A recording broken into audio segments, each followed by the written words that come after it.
Bonjour, mesdames and messieurs. Welcome to the field. Hi, I'm Neil of Anchor Ranch Farm in beautiful Scioto, Oregon.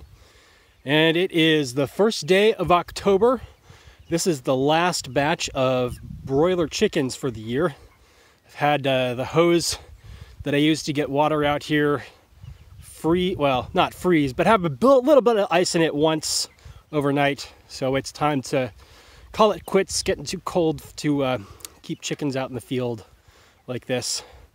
These guys and gals are exactly 8 weeks old, and they are headed to the processor today. I'm taking 125-ish birds to the processor, and this is the last mobile chicken coop to go through. You can see them in there.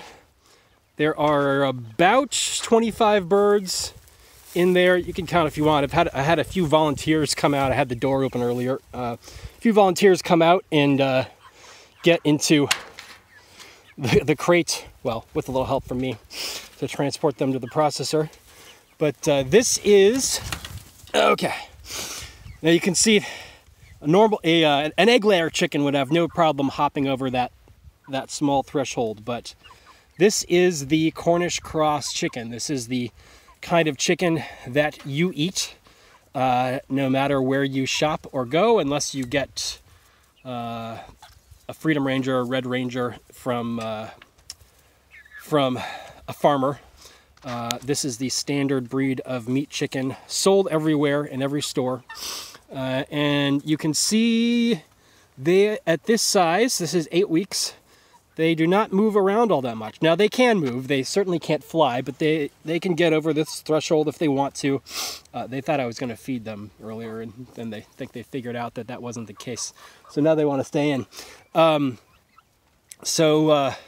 The idea of these, wandering around a large open area, they just don't move around that much. They want to stay close to the food.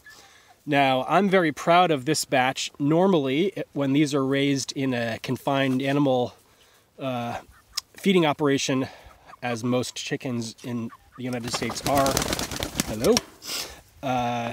they get a lot of leg problems because they grow so fast.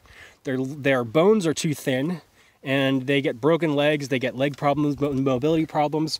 We have had 0 leg problems out of 125 birds here at the farm on this batch, so that's very good. They as you can see, they can move around. They're just a little bit slow, and I have had to carry one chicken when I was moving the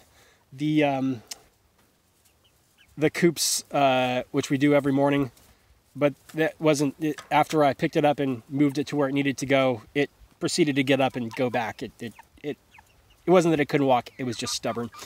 But we move these. You can see the ground in here they've been on. Now this is after 24 hours of being in here, directly on grass, protected from rain, if we get it, sunshine, direct sunshine, protected from hawks, especially. We have hawks in the area, so they've got chicken wire above them and on the sides.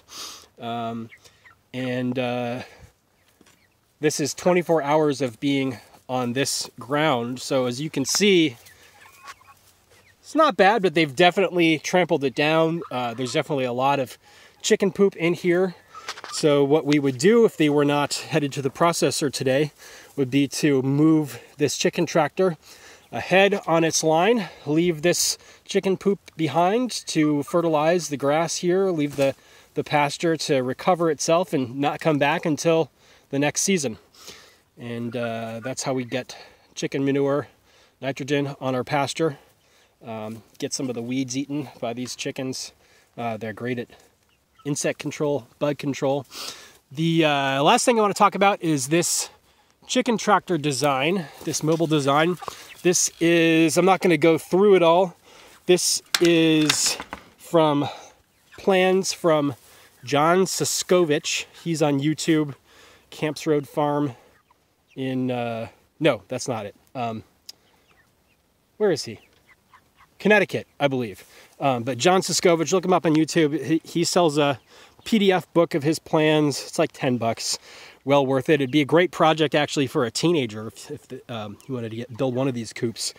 I made a few modifications because we had minks, a mink, and foxes reaching through the coop to grab chickens. So I had to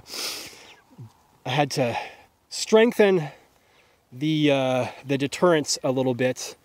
That means it takes a lot longer to move these. Unfortunately, it takes me about 3 hours to feed and water and move 5 coops, 2 to 3 hours depending, which is too long. But I'll see if I can figure out another solution next year. This year we had, this batch we had 0 losses to predators, so it worked.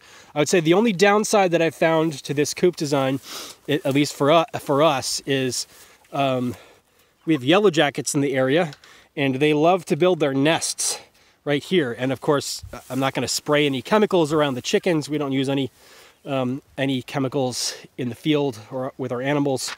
So taking down those yellow jacket nests with a long pole and by hand is not fun. Not fun. So I think next year we might have to put some hang some traps out in the field, see if we can get the yellow jackets to go to the traps rather than make nests in the chicken coops.